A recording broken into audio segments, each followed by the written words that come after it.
Alors, il est évident que nous cherchons tous à tirer le meilleur parti de notre vie. Nous voulons avoir une bonne santé, vivre confortablement, raisonnablement, tout ce qui peut, bien sûr, améliorer notre vie. Alors, à qui nous confier? Il y a de nombreux conseils qui sont donnés de toutes parts, dans les magazines. Hier encore, sur Internet, quelqu'un me suggérait, à juste titre bien entendu, de suivre quelques conseils de bonne loi qui étaient donnés par un médecin en matière alimentaire. Alors, nous voulons progresser, nous écoutons des conseils venant de toutes parts, mais il est évident que nous qui sommes chrétiens, nous savons que c'est le Christ qui connaît le mieux le mode de vie qui procure le bonheur, les principes nécessaires pour réussir dans la vie. Il sait ce dont nous avons besoin, ce que nous réserve aussi l'avenir, ce que nous ignorons bien entendu, et tout cela, pour notre bonheur, il a fait consigner dans l'Écriture sainte. C'est donc en suivant les conseils donnés dans l'Écriture sainte que nous allons pouvoir améliorer notre vie et devenir un chrétien qui honore réellement le Seigneur. Nous allons donc essayer d'imager notre propos d'aujourd'hui un peu de la même manière que les Israélites lorsqu'ils étaient dans le désert. Nous allons imaginer que nous aussi, nous sommes dans le désert, sous la conduite non pas de Moïse, mais de Jésus-Christ, car nous le savons, l'Église est dans le désert, et nous sommes en pèlerinage, en pérégrination dans ce désert, dans le désert de ce monde. Nous avons été sauvés de l'Égypte, dans laquelle nous étions esclaves, c'est-à-dire ce monde méchant, et nous marchons donc sur les traces de Christ dans le désert pour aller vers la terre promise. Les Israélites, nous le savons, ne sont pas rentrés en terre promise. Toute la génération qui est sortie de l'Égypte est morte en réalité dans le désert. Ils ont péché, à un moment donné, le Seigneur dit, ils se sont rebellés contre moi par 10 fois. Ne nous trompons pas, ce n'était pas de petites rébellions que faisaient les Israélites, non, de grandes rébellions, jusqu'à vouloir à plusieurs reprises lapider Moïse, Aaron, Josué, Caleb, vouloir retourner en Égypte, ayant oublié à quel point ils étaient esclaves de l'Égypte. Donc de très nombreuses rébellions, le Seigneur dit 10 fois, et quelques lignes plus tard, on voit qu'à nouveau les Israélites se rebellent contre le Seigneur. Et donc ces Israélites ne purent pas entrer dans la terre promise. Pourquoi avons-nous pris cet exemple? Eh bien pour rappeler que les chrétiens d'aujourd'hui font exactement la même chose. Chez les chrétiens d'aujourd'hui, il n'y a que division, rébellion, animosité. Alors certains pourraient être offensés par mes propos et dire « Comment peut-il dire une telle chose ?» Eh bien voyons ce que disent les autres en dehors de moi-même. Le pape, ayant été en Amérique, a traité l'Amérique, qui se dit chrétienne, de nation de pornographes. Si nous examinons la lignée des papes catholiques, nous sommes obligés de nous dire que c'est pas très brillant, n'est-ce pas? Pour n'en citer qu'un ou deux, Borgia et sa famille, ses maîtresses, et tout ce qui s'est passé. Si nous voyons les chrétiens, catholiques ou protestants, nous sommes obligés de dire que leurs mains sont souillées d'un sang innocent. Le sang de certains qui n'avaient pas le même point de vue qu'eux, j'entends de leurs propres frères chrétiens, mais aussi le sang de tant d'hommes sur la terre. Si l'on regarde le monde protestant, on est obligé de parler de division. En effet, c'est un monde extrêmement divisé que le monde protestant. Mais le monde catholique n'est pas mieux, car tous les grands schismes sont sortis de l'Église catholique elle-même. Ainsi, le monde chrétien, et il n'y a qu'à le regarder aujourd'hui, n'est que confusion.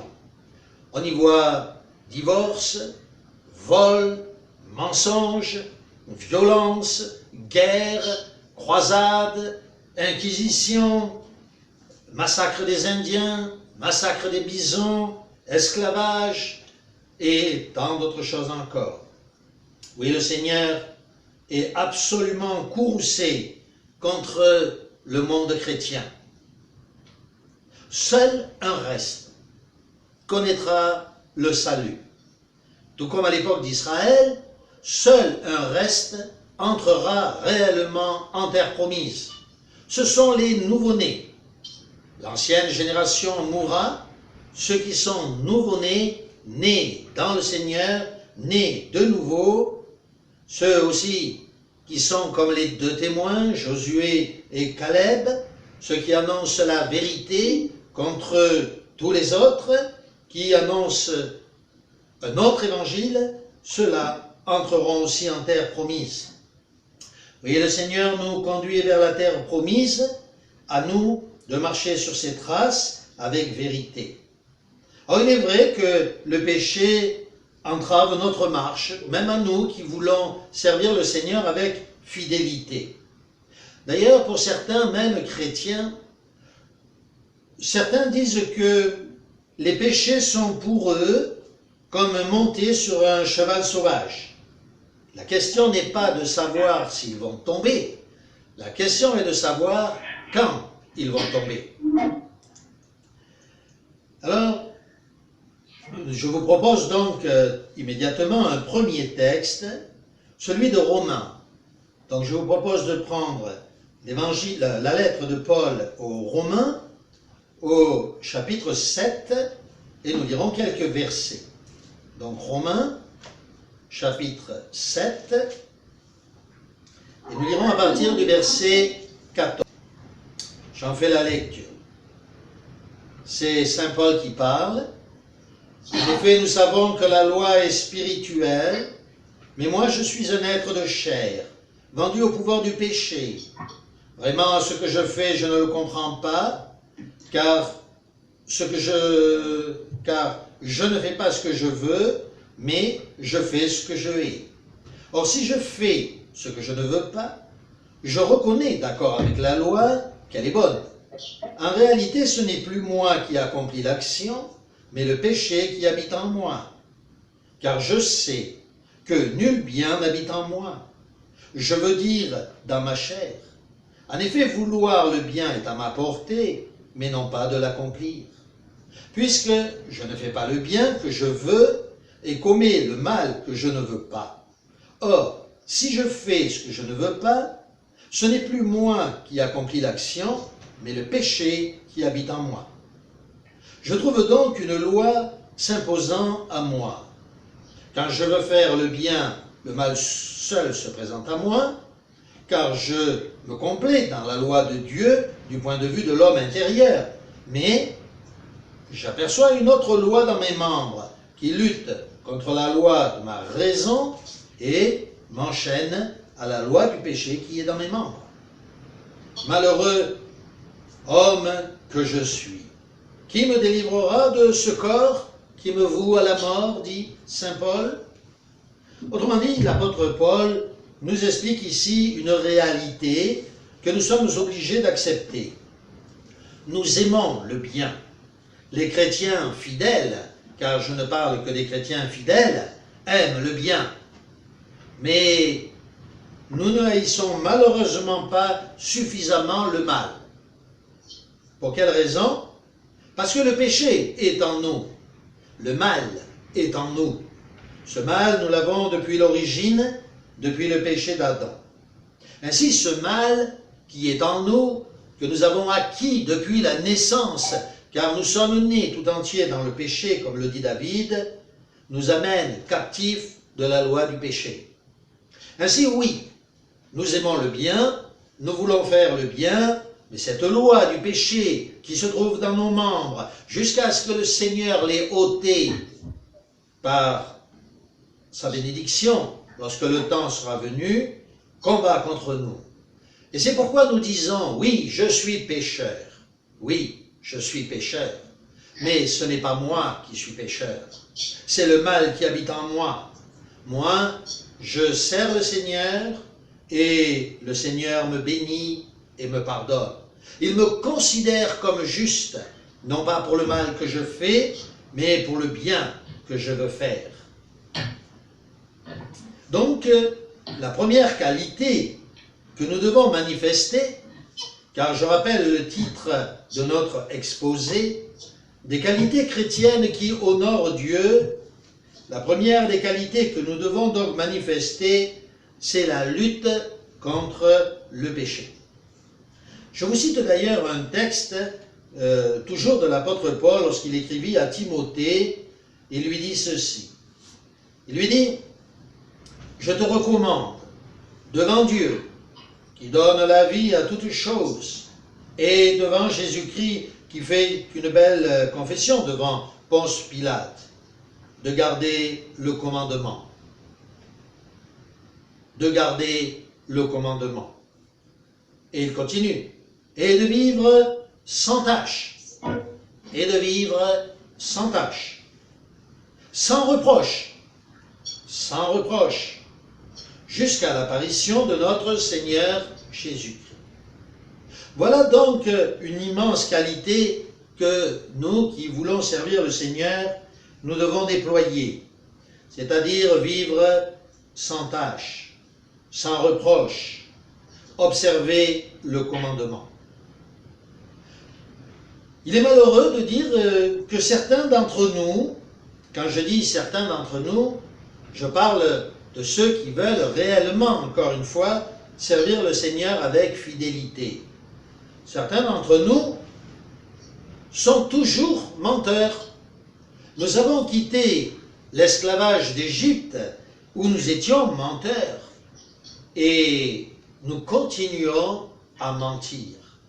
Comment pouvons-nous imaginer que dans le royaume de Dieu, il y aura des menteurs? Combien de fois nous avons répété ce fait? Il ne peut pas y avoir de petits menteurs ou de mensonges pieux dans le royaume de Dieu. Cela est absolument impossible. Nous rappelons que le mensonge le plus petit a pour père le diable.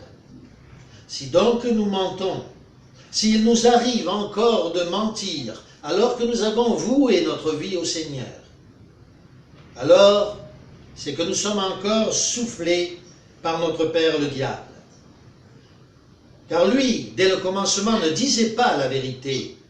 Et c'est pourquoi Jésus dit aux pharisiens qu'ils étaient menteurs, eux aussi, et que le diable était leur père. Ne nous trompons pas. Si nous mentons encore aujourd'hui, alors que nous avons été baptisés, nous ne pouvons en aucun cas nous prétendre chrétiens. Et particulièrement si nous mentons à nos frères dans la foi.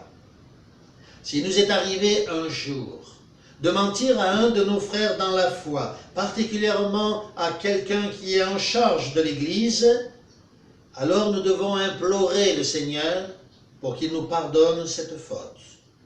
Nous devons avoir comme qualité de dire toujours la vérité aujourd'hui déjà. Car aujourd'hui déjà, nous nous trouvons où nous voulons nous trouver dans le royaume de Dieu, dans son royaume spirituel. Apprenons, comme le dit l'apôtre Paul lui-même, à dire chacun la vérité à son compagnon.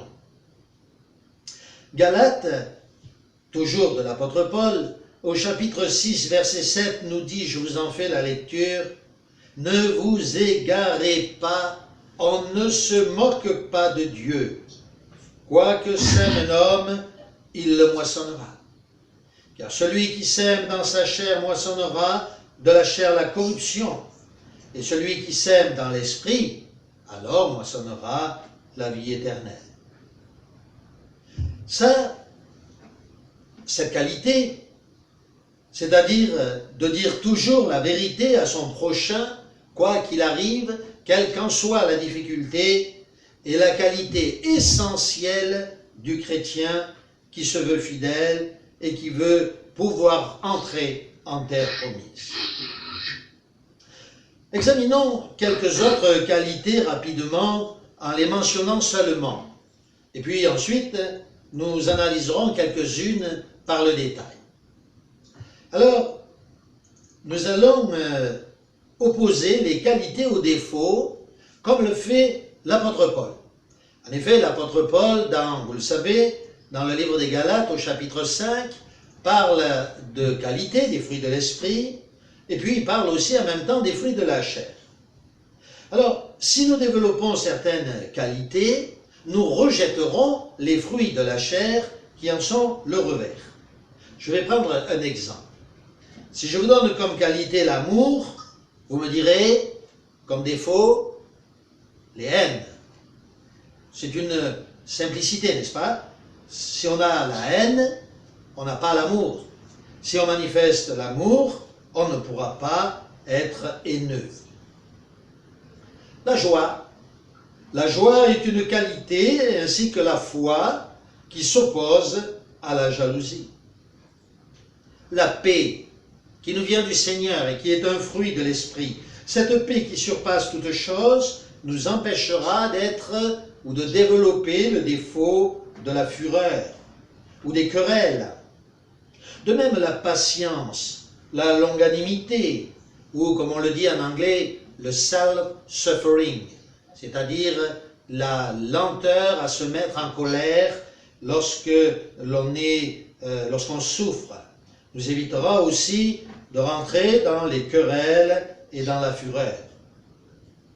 Une autre qualité, la bonté ou la bienveillance qui est la bonté en action ou la serviabilité, eh bien la bonté, la bienveillance nous empêcheront de créer dans l'Église des dissensions ou des divisions.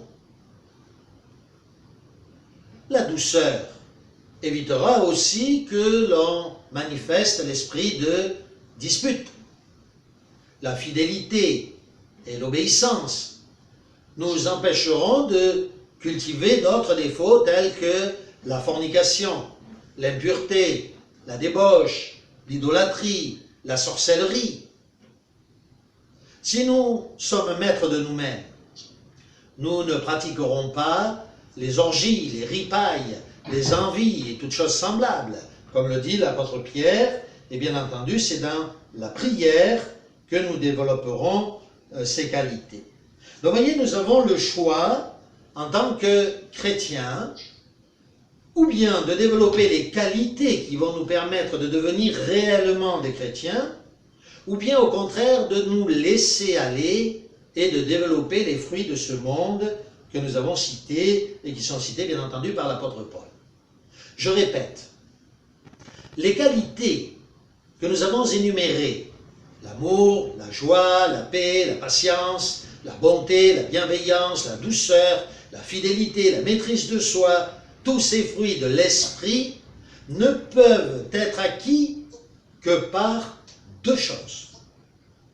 La prière, j'insiste bien, la première des choses, c'est la prière qui va nous permettre de développer ces qualités, et la deuxième, c'est bien entendu la réception ou l'accusé de réception de nos prières, c'est-à-dire le Saint-Esprit.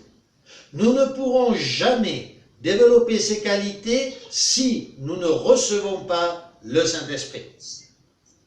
Pour recevoir le Saint-Esprit, sur ces qualités, il nous faut d'abord donc être baptisés. Donc ces qualités que nous venons d'énumérer ne peuvent être obtenues que par le Saint-Esprit.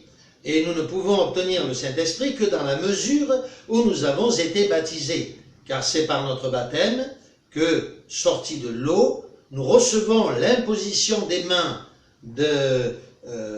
des presbytres, et que le Saint-Esprit vient sur nous, nous inonder de sa présence et nous aider à développer notre vie. Ainsi,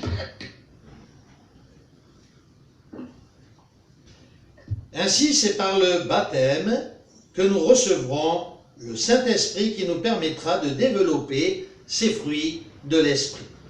Bien entendu, ensuite, il va nous falloir continuer d'être baptisés dans le Saint-Esprit, c'est-à-dire continuer d'être immergés dans le Saint-Esprit. Examinons ensemble un ou deux de ces fruits de l'Esprit qui va nous permettre de comprendre la nécessité de les développer tous. Le premier, c'est la foi. Alors, qu'est-ce que la foi? Nous le savons, l'apôtre Paul en parle dans le livre des Romains. Nous connaissons, n'est-ce pas, la pensée de Paul sur cette question. La foi, c'est l'attente des choses que nous ne voyons pas, mais que nous espérons. Alors, je vais prendre un exemple très simple. Supposons que nous soyons dans le désert. Nous sommes assoiffés, nous avons fait une longue marche, et nous sommes près de mourir, peut-être, mais nous arrivons à un puits, et à ce puits, il y a une bouteille d'eau, une petite bouteille d'eau. Cette bouteille d'eau suffira à étendre notre soif, pour une fois seulement. Donc nous avons maintenant un écriteau qui est placé à côté de cette bouteille d'eau et qui dit, attention, ne buvez pas cette bouteille d'eau, elle sert pour amorcer la pompe du puits.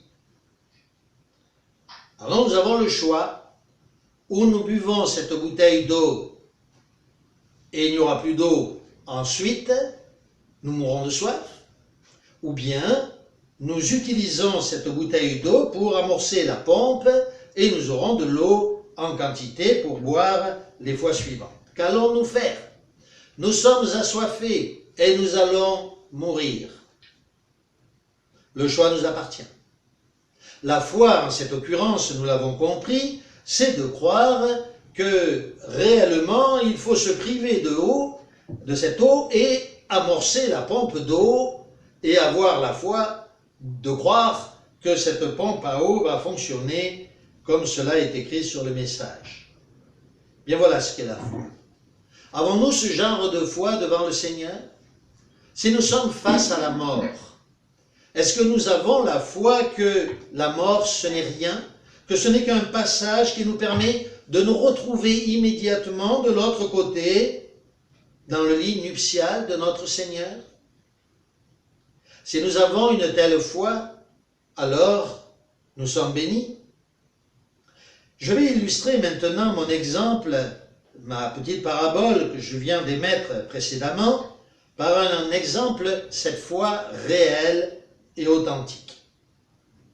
Un jour, j'ai lu un article qui s'intitulait « Des missionnaires qui manifestent la foi ». Et je vous assure, nous avons souvent des raisons de nous méfier des exemples qui nous sont donnés par certains, mais là, je savais que ce texte-là disait la vérité. Il parlait de certains missionnaires. Et voilà ce que disait ce récit, je vous en fais la lecture. Ils acceptaient et étaient capables de travailler dur dans des conditions difficiles de 8 à 10 heures par jour. Ils ne recevaient aucune allocation. Ils vivaient uniquement du peu qu'ils percevaient. La générosité des gens. L'hiver, dans l'île du Sud, fut pour eux une épreuve d'endurance. Quand ils s'éveillaient le matin, la toile de la tente était ornée de glaçons formés par la condensation de leur respiration. Elle était gelée et dure comme du bois. Pour se laver, ils devaient d'abord casser une couche de glace d'1 centimètre d'épaisseur. Ils prenaient souvent leur petit déjeuner enveloppé dans leur pardessus. Un jour, pendant la nuit, la rivière rompit ses berges et des morceaux de bois et des grosses branches vinrent bientôt cogner contre le fragile abri éveillant les occupants. Étendant le bras pour tirer les couvertures sur le lit, l'un des missionnaires horrifié toucha l'eau. Oui, c'est un véritable exemple de la vie missionnaire. Lorsque nous étions avec Catherine dans un pays d'Afrique, je ne voudrais pas affirmer lequel, mais je pense que c'était le Niger, nous avons rencontré une famille de missionnaires, non pas il y a des années, mais juste quelques années, pas bien longtemps, nous allons dire à notre époque présente, aujourd'hui encore. Eh bien, cette famille de missionnaires, il y avait le mari, la femme et 5 enfants. Ils vivaient dans un petit village de la brousse où il n'y avait pas d'eau potable. Et la femme avait d'ailleurs eu plusieurs atteintes de paludisme et avait failli mourir à plusieurs reprises. Mais ils étaient toujours présents, toujours fidèles au poste, toujours là. La foi les animait, un zèle débordant des qualités de Dieu pour continuer leur service envers et contre tout. Nous avons prié tout à l'heure pour nos frères des pays arabes. Certains musulmans qui se convertissent en secret, d'autres qui se convertissent et qui clament leur conversion. Et vous le savez comme moi, dans ces pays, la conversion, dans certains de ces pays, la conversion est synonyme de mise à mort. Et c'est la joie au cœur qu'ils meurent, ils ont la foi que ce n'est pas le moment de boire la bouteille d'eau, mais c'est le moment d'amorcer la pompe. En Chine aussi, des chrétiens meurent toutes les semaines de morts violentes parce qu'ils ont voulu rester fidèles au Seigneur. Où en sommes-nous nous-mêmes pour ce qui est de notre foi, pour ce qui est de notre zèle, pour ce qui est de servir le Seigneur? Nous avons vu aujourd'hui quelques qualités essentielles de la vie du chrétien. Ces qualités-là paraissent pour beaucoup de peu de choses. On en fait peu de cas.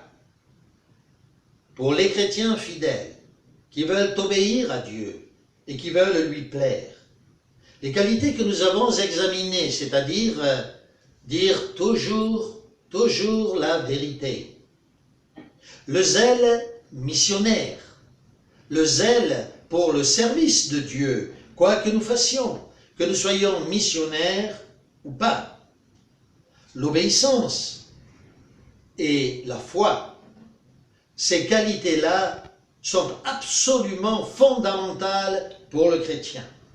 Ce sont les fondements même de l'espérance, de son espérance, de rentrer en terre promise. Répétons-le, nous l'avons dit au début de notre exposé, beaucoup d'Israélites qui suivaient Moïse et qui, tout à fait au début étant libérés de l'Égypte, chantaient à pleine voix que leur salut ils le devaient au Seigneur, et qui se rebellèrent ensuite dans le désert, n'entrèrent pas en terre promise. Des millions de chrétiens aujourd'hui, qui ont été si heureux lors de leur baptême, qui ont chanté leur délivrance, qui ont rempli la salle ou l'endroit dans lequel ils se trouvaient de leurs cris d'émerveillement, de leur amour et de leur zèle, ont vu leur flamme s'éteindre totalement. Eux non plus n'entreront pas en terre promise. Nous le répétons, et nous ne le répéterons jamais assez, c'est par le zèle que nous pouvons entrer en terre promise. Aide-nous, Seigneur, à pouvoir être toujours fidèles, à ne plus jamais, à aucun moment, accepter de mentir pour quelque cause que ce soit, car nous reconnaissons que le mensonge vient du diable. Libère-nous, s'il te plaît, Seigneur, de la tentation du mensonge. Seigneur, remplis-nous, s'il te plaît, de foi, et du zèle qui accompagne la foi. Donne-nous ce zèle ardent, Seigneur, sans lequel nous ne pourrons pas conquérir la terre promise. Nous ne pourrons pas entrer dans ton pays bien-aimé. Nous te remercions, Seigneur, de nous aider en tout cela. Aide-nous à comprendre la nécessité de t'aimer et de te servir.